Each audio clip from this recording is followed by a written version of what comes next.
Hello everyone, welcome to my YouTube channel study time with Priyanka. आज के इस video में हम कंटिन्यू करने जा रहे हैं हमारा chapter number 7 of class 11 history book and the name of the chapter is changing cultural tradition. So this is basically part 3 of this chapter. So अगर आप लोगों ने पार्ट 1 एंड पार्ट 2 नहीं देखा है then please check my description box, जहाँ पे आपको प्रीवियस वीडियोस का लिंक मिल जाएगा, या फिर आप आई बटन को भी क्लिक करके प्रीवियस वीडियोस देख सकते हैं। सो आज के इस वीडियो में हमें बेसिकली हमारे 5th टॉपिक से स्टार्ट करना है, artist and realism. And previous videos में हमने इस चैप्टर के इंट्रोडक्शन को बहुत ही डिटेल वे में समझा था, साथ ही फर्स्ट 4 टॉपिक्स भी कंप्लीट किया था। सो टॉपिक नंबर 5 को स्टार्ट करने से पहले आप लोगों से एक रिक्वेस्ट है कि अगर आप लोगों ने प्रीवियस टॉपिक्स नहीं देखे देन प्लीज़ उसको ज़रूर देखिएगा, क्योंकि अगर आप डायरेक्टली टॉपिक नंबर 5 से स्टार्ट करते हैं पढ़ना देन आपको ये चैप्टर अच्छे से समझ में नहीं आएगा, क्योंकि इस चैप्टर में हर एक टॉपिक एक दूसरे के साथ इंटरकनेक्टेड है, इंटरलिंक है। सो अगर आप स्टार्टिंग से इस चैप्टर को पढ़ना स्टार्ट करेंगे देन ही आपको ये चैप्टर बहुत ही डिटेल वे में अच्छे से समझ में आएगा। सो आप लोगों से रिक्वेस्ट है, प्लीज़ प्रीवियस टॉपिक्स को ज़रूर देखिएगा। So now without further delay, let's start our explanation with our 5th topic. So the name of our 5th topic is artist and realism, यानी कि इस टॉपिक में हम कलाकार के बारे में पढ़ने वाले हैं, चित्रकार के बारे में पढ़ने वाले हैं, साथ ही हम रियलिज्म के कॉन्सेप्ट को भी इस टॉपिक में डिस्कस करेंगे।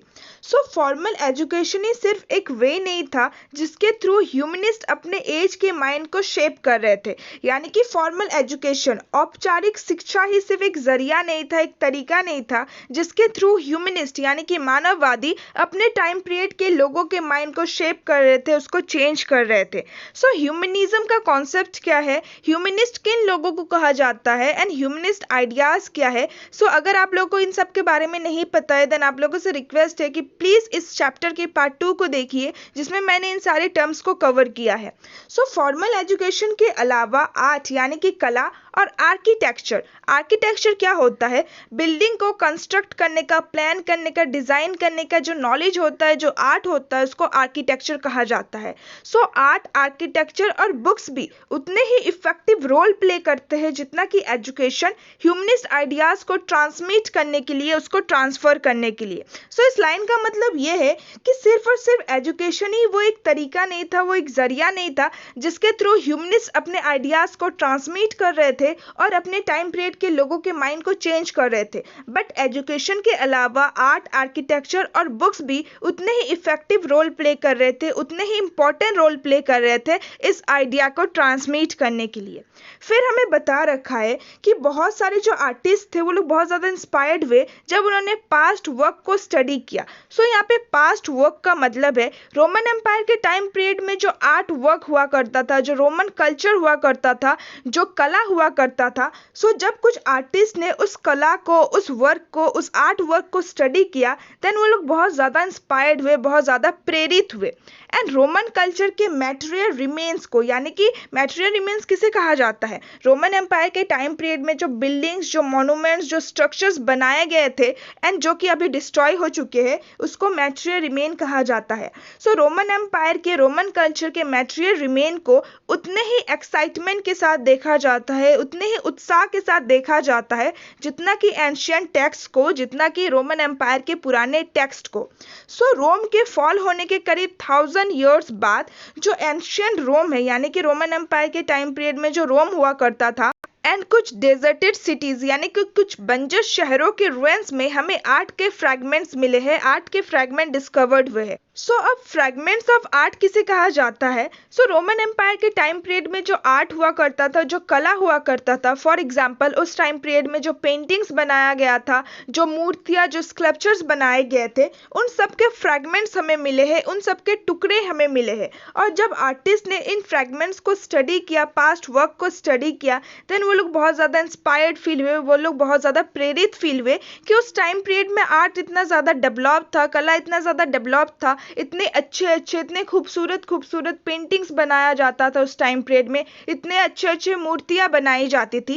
एंड आर्टिस्ट बहुत ज़्यादा एडमायर थे जब उन्होंने ये देखा कि रोमन एम्पायर के टाइम पीरियड में मैन एंड वुमेन के फिगर्स को इतना ज़्यादा परफेक्टली बनाया गया है, मैन एंड वुमेन को इतना ज़्यादा परफेक्ट आकार दिया गया है, इतना ज़्यादा परफेक्ट रूप दिया गया है। सो जब उन्होंने ये देखा कि इतने सेंचुरीज अगो पहले इतने अच्छे मूर्तियां बनाया जाता था, इतने अच्छे स्कल्पचर्स बनाए जाते थे। सो इटालियन स्कल्पचर यानी कि जो इटालियन मूर्तिकार थे, उन्होंने इस ट्रेडिशन को कंटिन्यू करना चाहा। यानी कि रोमन एम्पायर के टाइम पीरियड में जो आर्ट का ट्रेडिशन हुआ करता था, एकदम रियलिटी वाला जो आर्ट बनाते थे वो लोग, ऐसे मूर्तियां बनाते थे जिसको देख के हमें लगता है कि वो हमारे सामने ओरिजिनल खड़ा है। सो ये जो ट्रेडिशन था, ये जो प्रथा था आर्ट का, उसको स्कल्पचर्स ने कंटिन्यू करना चाहा, इटालियन स्कल्पचर्स ने उसको कंटिन्यू करना चाहा। फॉर एग्जाम्पल, डोनाटेलो जो कि एक इटालियन स्कल्पचर है, एक मूर्तिकार है जिनका टाइम पीरियड है 1386 से लेकर 1466। सो उन्होंने इस परंपरा को, इस ट्रेडिशन को कंटिन्यू किया। उन्होंने 1416 से ऐसे स्टैचूज बनाने लगे जो कि लाइफ लाइक हो, यानी कि वो अब ऐसी मूर्तियां बनाने लगे जिसको देखकर हमें लगता है कि वो हमारे सामने जीवित खड़े हैं। एंड डोनाटेलो ने ये सब पास्ट वर्क से इंस्पायर्ड होके किया। जब उन्होंने रोमन एम्पायर के वर्क को देखा, आर्ट वर्क को देखा, देन उससे बहुत ज़्यादा प्रेरित हुए, उससे बहुत ज़्यादा इंस्पायर्ड हुए, एंड वो भी उस ट्रेडिशन को कंटिन्यू करना स्टार्ट कर देते हैं। फिर बता रखा है कि आर्टिस्ट का जो कंसर्न होता था कि वो एकदम एक्यूरेट हो, यानी कि वो एकदम परफेक्ट, वो एकदम रियल स्कल्पचर्स बनाए, मूर्तियां बनाए। सो आर्टिस्ट का जो ये कंसर्न था, ये जो केयर था, इसको साइंटिस्ट के वर्क ने भी बहुत ज़्यादा हेल्प किया। कैसे हेल्प किया? सो अगर आर्टिस्ट को बोन के स्ट्रक्चर्स को समझना होता था, देन इसके लिए वो बेसिकली मेडिकल स्कूल के लेबोरेटरीज में जाते थे। सो हमें पता है लेबोरेटरी एक ऐसा रूम होता है जहाँ पे साइंटिफिक एक्सपेरिमेंट किए जाते हैं, साइंटिफिक रिसर्च एंड एनालिसिस किया जाता है, एंड वहाँ पे इवन स्केलेटन वगैरह भी रखा जाता है। सो अगर आर्टिस्ट को बोन के स्ट्रक्चर्स को समझना होता था, देन वो लेबोरेटरी में जाते थे एंड वहाँ पे जाके वो बोन के स्ट्रक्चर को समझते थे। क्यों समझते थे? क्योंकि आर्टिस्ट अगर बोन के स्ट्रक्चर्स को अच्छे से समझेंगे, देन जब वो मैन एंड वुमेन के स्कल्पचर्स बनाएंगे, देन वो भी बहुत ज़्यादा परफेक्ट होगा, बहुत ज़्यादा एक्यूरेट होगा। सो इसके लिए वो लेबोरेटरीज में जाते थे। फिर हमें एंड्रेस वेसेलस के बारे में बता रखा है, जो कि एक बेल्जियन थे, यानी कि वो बेल्जियम के रहने वाले थे, एंड वो यूनिवर्सिटी ऑफ पैडुआ के मेडिसिन के प्रोफेसर थे। सो एंड्रेस वो पहले व्यक्ति थे, वो फर्स्ट पर्सन थे जिन्होंने ह्यूमन बॉडी को डिसेक्ट किया था, यानी कि मनुष्य के शरीर को कट किया था, उसका चीर फाड़ किया था, ताकि वो ह्यूमन बॉडी के इंटरनल पार्ट को, इंटरनल ऑर्गन को अच्छे से समझ सके। और यहीं से मॉडर्न फिजियोलॉजी की शुरुआत होती है, उसकी बिगिनिंग होती है।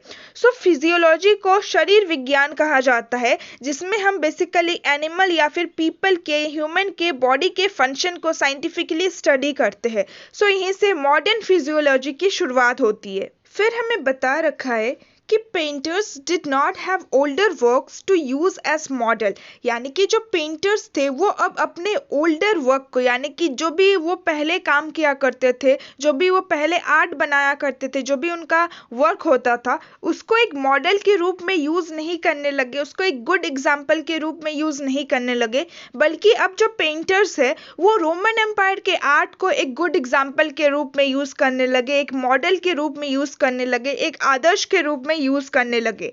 वो ऐसे स्कल्पचर्स को पसंद करने लगे, ऐसे मूर्तिकार को पसंद करने लगे जो कि जितना हो सके, जितना पॉसिबल हो सके, उतने रियलिस्टिक मैनर में पेंट करता हो, उतने रियलिस्टिक मैनर में मूर्तियां बनाता हो। यानी कि अब जो पेंटर्स थे, अब जो आर्टिस्ट थे, वो ऐसे इमेजेस को, ऐसे पेंटिंग्स को एंड ऐसे मूर्तियां को पसंद करने लगे जो कि रियलिस्टिक मैनर में बनाए गए हैं, जो कि एकदम रियल दिखे, जो कि एकदम परफेक्ट दिखे। साथ ही उन्होंने ये देखा कि ज्योमेट्री का नॉलेज, यानी कि ज्योमेट्री क्या होता है? ज्योमेट्री मैथमेटिक्स का एक ब्रांच होता है जिसमें हम लाइन, एंगल, कर्व और डिफरेंट शेप के प्रॉपर्टीज एंड रिलेशनशिप को समझते हैं। सो उन्होंने ये देखा कि ज्योमेट्री का नॉलेज भी हमें हेल्प कर रहा है पिक्चर्स के पर्सपेक्टिव को समझने में, यानी कि पिक्चर्स की पोजीशन को, पिक्चर्स के व्यू को समझने में। साथ ही उन्होंने ये भी नोट किया कि अगर हम लाइट की क्वालिटी को चेंज करते हैं, देन पिक्चर्स को एक 3 डायमेंशनल क्वालिटी मिलती है, पिक्चर्स को एक 3D शेप मिलता है। सो अब हमें ये पता लग रहा है कि जो पेंटर्स है, जो आर्टिस्ट है, वो अब डिफरेंट सब्जेक्ट्स के नॉलेज को भी यूज करने लगे अपने आर्ट को और ज़्यादा खूबसूरत बनाने के लिए, जैसे कि एनाटॉमी, ज्योमेट्री, फिजिक्स। सो अब जो आर्ट बन रहा है वो डिफरेंट सब्जेक्ट के मिक्सचर से बन रहा है। साथ ही उन्होंने ये भी देखा कि अगर वो ऑयल को एक मीडियम फॉर पेंटिंग की तरह यूज करते हैं, देन जो पेंटिंग्स बनते हैं, देन जो पेंटिंग में जो कलर होता है उसमें बहुत ज़्यादा रिचनेस आता है एज कम्पेयर टू बिफोर। यानी कि अगर वो ऑयल को पेंटिंग के लिए यूज करते हैं, पेंटिंग्स बनाने के लिए यूज करते हैं, देन बहुत ही खूबसूरत कलर देखने को मिलता है हमें पेंटिंग्स में, जो कि बिफोर यानी कि पहले नहीं देखने को मिलता था। साथ ही बहुत सारे पेंटिंग्स में जो कॉस्ट्यूम बने हुए हैं, यानी कि बहुत सारे पेंटिंग्स में जो मैन एंड वोमेन की पिक्चर है एंड मैन एंड वोमेन ने जिस कॉस्ट्यूम को पहन रखा है, जिस पोशाक को, जिस ड्रेस को पहन रखा है, उस ड्रेस के कलर एंड डिज़ाइन से हमें ये एविडेंस मिलता है कि उसमें चाइनीज़ एंड पर्शियन आर्ट का भी कुछ इन्फ्लुएंस है, कुछ प्रभाव है, जिसको मंगोल्स ने अवेलेबल करवाया था। सो अब हमें ये देखने को मिला, thus anatomy, geometry, physics as well as a strong sense of what was beautiful gave a new quality to Italian art which was to be called realism। यानी कि अब डिफरेंट सब्जेक्ट, जैसे कि मैंने आपको पहले ही बताया था, एनाटॉमी। एनाटॉमी क्या होता है? ह्यूमन बॉडी के स्ट्रक्चर के साइंटिफिक स्टडी को एनाटॉमी कहते हैं। ज्योमेट्री, फिजिक्स, सो ये जो डिफरेंट सब्जेक्ट है, ये जो डिफरेंट मैथमेटिक्स एंड साइंस के सब्जेक्ट है, ये भी एक इम्पॉर्टेंट रोल प्ले करने लगे और ये सारे सब्जेक्ट इटालियन आर्ट को एक न्यू क्वालिटी दे रहे थे और उसको और ज़्यादा ब्यूटीफुल बना रहे थे, एंड इसी को रियलिज्म कहा गया है। यानी कि ऐसा आर्ट जिसको देख के हमें लगे कि वो एकदम रियल है। रियलिज्म का मतलब क्या होता है? Showing things as they are really are. So अब ऐसे इमेजेस, ऐसे पेंटिंग्स, ऐसे स्कल्पचर्स बनने लगे जिसको देख के हमें लगता है कि वो हमारे सामने रियली एग्जिस्ट करता है। एंड ये जो रियलिज्म का कॉन्सेप्ट था वो करीब 19th सेंचुरी तक कंटिन्यू होता है। So before ending this topic हम एक बार इस पिक्चर को देखते हैं। सो ये एक प्रेइंग हैंड का पिक्चर है। सो यहाँ पे आप देखिए ये जो पिक्चर है वो कितना ज़्यादा रियल लग रहा है, कैसे अलग अलग लाइट के क्वालिटी को चेंज करके इस पिक्चर को एक 3D शेप दिया गया है, एक 3 डायमेंशनल शेप दिया गया है। सो इसके अलावा आप इस पोर्ट्रेट को देखिए, ये पोर्ट्रेट लियोनार्डो दा विंची का है, जो कि एक इटालियन पॉलीमेथ है। सो पॉलीमेथ किन लोगों को कहा जाता है? पॉलीमेथ उन लोगों को कहा जाता है जिसको डिफरेंट फील्ड में इंटरेस्ट हो। सो लियोनार्डो दा विंची भी एक पॉलीमेथ थे, वो एक पेंटर भी थे, इंजीनियर भी थे, साइंटिस्ट भी थे, स्कल्पटर भी थे, आर्किटेक्ट भी थे और भी बहुत कुछ थे। सो ये जो पोर्ट्रेट है वो लियोनार्डो दा विंची ने खुद बनाया है, ये एक सेल्फ पोर्ट्रेट है। एंड लियोनार्डो दा विंची का जो दो बहुत ही इंपॉर्टेंट एंड बहुत ही फेमस पेंटिंग जो है वो है मोनालिसा और the last supper. So with this we have completed our 5th topic. Now let's move to our 6th topic, architecture. So architecture का मतलब तो मैंने आप लोगों को पहले ही समझा दिया है। बिल्डिंग को कंस्ट्रक्ट करने का, प्लान करने का, डिज़ाइन करने का जो नॉलेज एंड आर्ट होता है उसको आर्किटेक्चर कहा जाता है। सो सिटी ऑफ रोम, यानी कि रोम का जो शहर था वो एक बहुत ही स्पेक्टिकुलर वे में, यानी कि बहुत ही शानदार तरीके से रिवाइव करता है, पुनर्जागृत होता है 15th सेंचुरी के बाद से। From 1417 the pops were politically stronger because the weakness caused by the election of two rival popes since 1378 had ended। यानी कि 1417 के बाद से रोम के जो पोप थे वो पॉलिटिकली स्ट्रॉन्गर हो जाते हैं। क्यों स्ट्रॉन्गर हो जाते हैं? क्योंकि 1378 से दो राइवल पोप यानी कि दो विद्रोही पोप के बीच में इलेक्शन होता है, एंड इसी के कारण पोप बहुत ज़्यादा वीक हो गए थे। बट अब जो ये इलेक्शन है वो ख़त्म हो चुका है और ये जो वीकनेस है वो भी ख़त्म हो चुका है। सो इसकी वजह से जो पोप थे वो दोबारा से एक बार फिर से रोम में पॉलिटिकली स्ट्रॉन्गर हो जाते हैं। सो जो पोप थे वो एक्टिवली इनकरेज करते थे, यानी कि लोगों को प्रोत्साहित करते थे कि वो रोम की हिस्ट्री को स्टडी करे, रोम के इतिहास को पढ़े। एंड रोम में जो रुइंस थे, जो डिस्ट्रॉयड पार्ट थे, उसको आर्कोलॉजिस्ट ने केयरफुली एक्सकेवेट किया। आर्कोलॉजिस्ट ने उसको बहुत ही सावधानी से इसकी खुदाई की, एंड फिर हमें रोमन एम्पायर के आर्ट के बारे में पता लगा, रोमन एम्पायर के आर्किटेक्चर के बारे में पता लगा। एंड इससे बहुत सारे आर्टिस्ट इंस्पायर हुए कि वो एक न्यू स्टाइल लाए आर्किटेक्चर में, यानी कि पुराना जो रोमन स्टाइल था, जो इम्पेरियल रोमन स्टाइल था, उसी का रिवाइवल हो रहा था, एंड इसको अब क्लासिकल कहा गया। यानी कि रोमन एम्पायर के टाइम पीरियड में जो आर्किटेक्चर हुआ करता था, यानी कि उस टाइम पीरियड में जो बिल्डिंग्स बनाए जाते थे, बिल्डिंग्स को कंस्ट्रक्ट करने का जो नॉलेज था, जो आर्ट था, बिल्डिंग्स को डिजाइन करने का जो आर्ट था, उसको अब रिवाइव किया जा रहा है, उसको अब पुनर्जागृत प्रभावित किया जा रहा है एंड उसी को क्लासिकल कहा गया है। सो जो पोप्स थे, जो वेल्दी मर्चेंट्स थे यानी कि जो अमीर व्यापारी थे, और जो एरिस्टोक्रेट्स थे यानी कि जो ऊंचे वर्ग के लोग थे, वो अब ऐसे आर्किटेक्ट्स को एम्प्लॉय कर रहे थे। आर्किटेक्ट्स उन लोगों को कहा जाता है जो कि बिल्डिंग को डिजाइन करता है। सो ये लोग ऐसे आर्किटेक्ट्स को एम्प्लॉय कर रहे थे जो कि फैमिलियर था क्लासिकल आर्किटेक्चर से, यानी कि रोमन एम्पायर के आर्किटेक्चर से जो फैमिलियर था, जिसको रोमन एम्पायर के आर्किटेक्चर के बारे में नॉलेज था, ऐसे आर्किटेक्ट्स को लोग एम्प्लॉय कर रहे थे। साथ ही आर्टिस्ट एंड स्कल्पचर्स को भी लोग एम्प्लॉय कर रहे थे ताकि वो बिल्डिंग को डेकोरेट करे अपने पेंटिंग से और अपने स्कल्पचर से।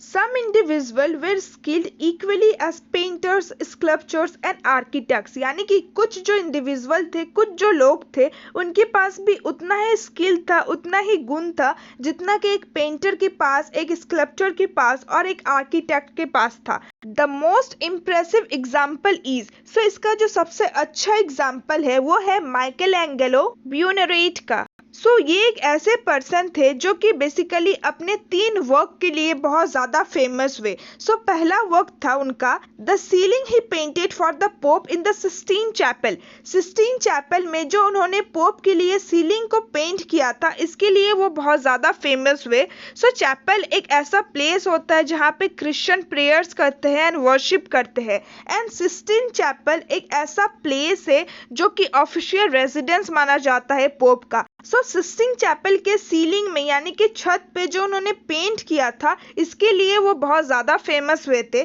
इसके अलावा उन्होंने जो स्कल्पचर बनाया था, जो मूर्ति बनाया था, जिसको द पेटा कहा जाता है, सो आप स्क्रीन में उस मूर्ति को देख सकते हैं। उसमें जो लेडी है वो मैरी है एंड उन्होंने जीसस की बॉडी को होल्ड करके रखा है। सो ये जो स्कल्पचर है ये बहुत ही बारीकी से, बहुत ही अच्छे ढंग से बनाया गया है, जिसको देख के हमें एकदम रियल लगता है। एंड इस स्कल्पचर के अलावा उन्होंने एसटी पीटर्स चर्च के डोम का डिजाइन भी किया था। सो ये इनके 3 फेमस वर्क थे एंड ये तीनों चीज रोम में है और इसकी वजह से वो बहुत ज्यादा फेमस होते हैं। सो उनके अलावा और एक एग्जांपल दिया गया है फिलिपो ब्रूनेलेस्की का, जो कि एक आर्किटेक्ट है, यानी कि वो एक ऐसे पर्सन है जो कि बिल्डिंग को डिजाइन करते हैं, शिल्पकार है।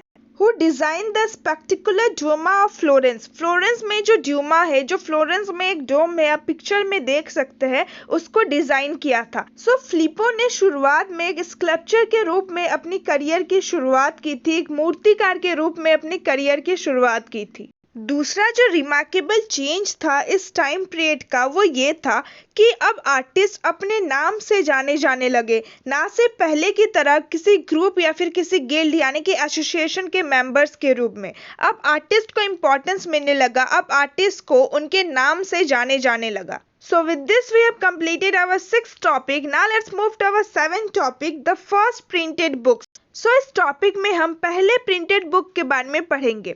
सो अगर दूसरे कंट्री के लोगों को इटली के ग्रेट आर्टिस्ट यानी कि फेमस आर्टिस्ट के अगर पेंटिंग्स को, स्कल्पचर्स को और बिल्डिंग्स को देखना होता था, देन वो लोग मेनली इटली ट्रेवल करते थे। But in case of the written word, अगर दूसरे कंट्री के लोगों को इटली के राइटर्स के द्वारा लिखे गए कुछ बुक्स या फिर फेमस राइटिंग्स को पढ़ना होता था, देन उसके लिए भी क्या वो लोग इटली ट्रेवल करते? नहीं, बल्कि उसके लिए जो इटली में लिखा गया है वो दूसरे कंट्रीज ट्रेवल करता। बट ये कैसे पॉसिबल हुआ? This was because of the greatest revolution of the 16th century. 16th century में जो सबसे ग्रेटेस्ट रेवोल्यूशन हुआ, जो चेंज हुआ, उसकी वजह से जो इटली के बुक्स थे, जो इटली में लिखे गए थे, वो दूसरे कंट्रीज ट्रेवल कर सकते थे। सो वो क्या रेवोल्यूशन था, वो क्या ग्रेटेस्ट चेंज था? Technology of printing.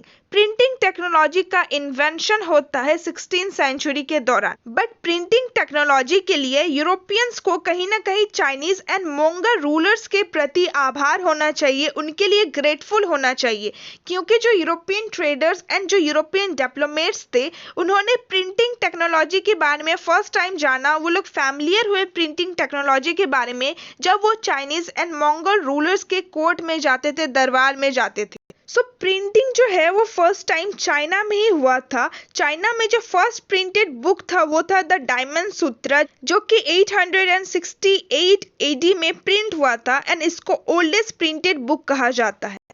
earlier text existed in few handwritten copies, यानी कि पहले टाइम में जो टेक्स्ट था वो कुछ हैंड रिटन कॉपीज तक ही सीमित रहता था। यानी कि पहले टाइम का जो टेक्स्ट था उसके ज़्यादा कॉपीज लोग नहीं बना पाते थे, क्योंकि उसको हाथ से लिखना पड़ता था और हाथ से लिखने में बहुत ज़्यादा एफर्ट लगता है, बहुत ज़्यादा टाइम लगता है। इसीलिए पुराना जो टेक्स्ट था वो कुछ ही हैंड रिटन कॉपीज तक सीमित था। बट जब जोनास गुटेनबर्ग ने प्रिंटिंग प्रेस को इन्वेंट किया उसके बाद सब कुछ चेंज हो गया। सो गुटेनबर्ग बेसिकली एक जर्मन थे एंड उनका टाइम पीरियड था 1400 से लेकर 1458 एंड उन्होंने 1439 में पहला प्रिंटिंग प्रेस बनाया था, फर्स्ट प्रिंटिंग प्रेस इन्वेंट किया था।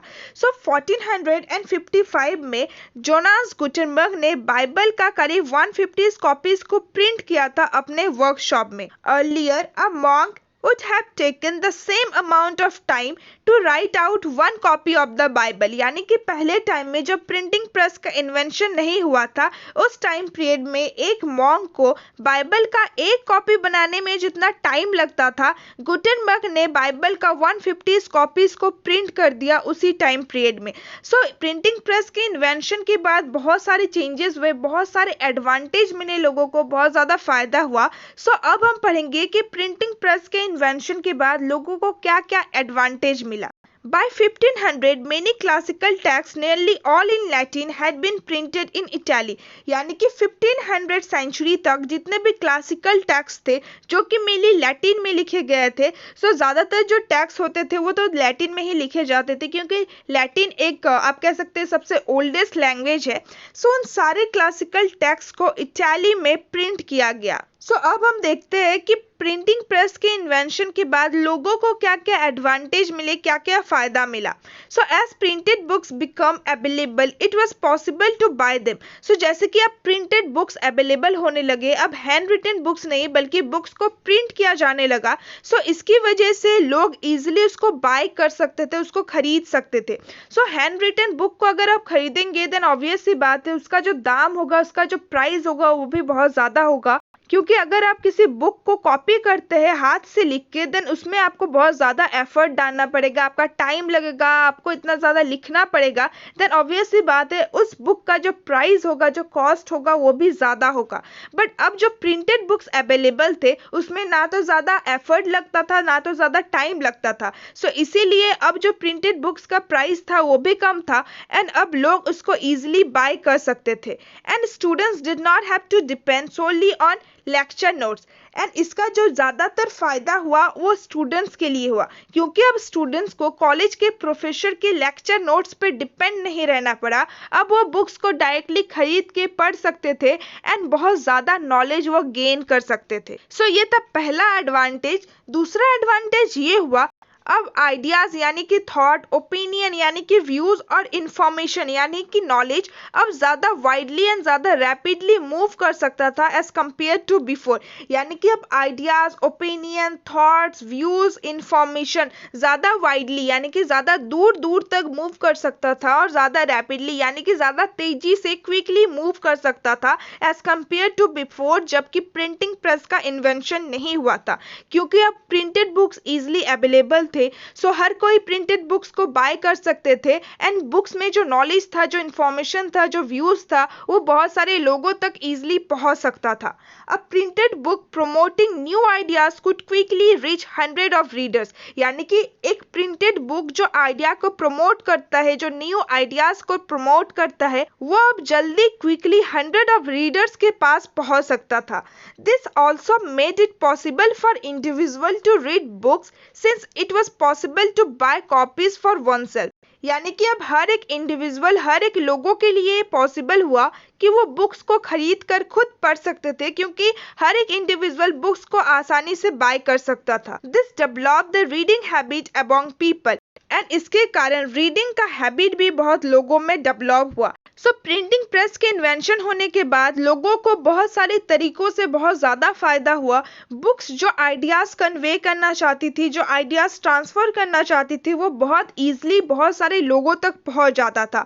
और एक एडवांटेज ये हुआ कि अब सारे लोग जो है वो बाइबल के भी प्रिंटेड बुक्स पढ़ सकते थे। सो अब जो नॉर्मल पर्सन थे, जो मिडिल क्लास लोग थे, उनके लिए भी ये पॉसिबल हुआ कि वो बाइबल के नॉलेज को गेन कर सकते थे और उसके लिए उन्हें क्लर्जी या फिर पोप से डिपेंड नहीं होना पड़ता था एज कंपेयर टू बिफोर। यानी कि जो पहले टाइम पीरियड में पोप एंड क्लर्जी मैन को ही बस बाइबल का नॉलेज होता था एंड सारे लोग पोप या फिर क्लर्जी मैन पे ही डिपेंड होते थे रिलीजियस थॉट्स को जानने में, रिलीजियस व्यूज को जानने में। And even pops and clergy वो जो व्यूज है, बाइबल में जो नॉलेज है, उसको इंटरप्रीट भी करते थे, उसको चेंज भी कर देते थे अपने फायदे के हिसाब से। बट अब लोग डायरेक्टली खुद पढ़ सकते थे बाइबल में क्या कुछ लिखा हुआ है एंड अब उन्हें धार्मिक ज्ञान के लिए, रिलीजियस नॉलेज के लिए पोप एंड क्लर्जी मैन पे डिपेंड होना नहीं पड़ता था।